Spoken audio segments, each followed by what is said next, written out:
অতি বিপ্লবের চেতনা নিয়ে নৈরাজ্য সৃষ্টি করা যাবে না বলে হুঁশিয়ারি দিয়েছেন বিএনপি মহাসচিব মির্জা ফখরুল ইসলাম আলমগীর। নির্বাচিত সরকার অনির্বাচিত সরকারের চেয়ে ভালো বলেও মনে করেন তিনি।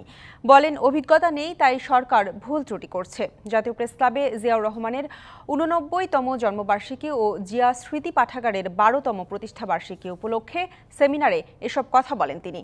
দেশে শিক্ষিত বেকারের সংখ্যা বাড়ছে অথচ বেকারত্ব দূর করতে কোনো উদ্যোগ নেই জানিয়ে হতাশা প্রকাশ করেন বিএনপি মহাসচিব।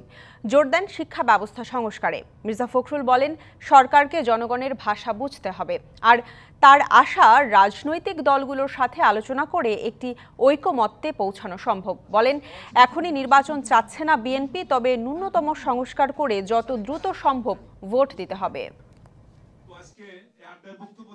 আমরা কেন জানি না, আমাদের প্রত্যাশা অনেক কিন্তু ধৈর্য একেবারেই কম।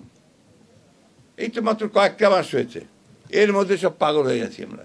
এই সরকার অনেক ভুল ত্রুটি করছে, ভুল তো করবেই, তারা সরকারে ছিল না, রাজনীতি করেনি, রাজনীতির তারা অতটা জানেও না, বোঝেও না, তাই না? তো তাদেরকে তো সেই সময়টুকু সুযোগ দিতে হবে।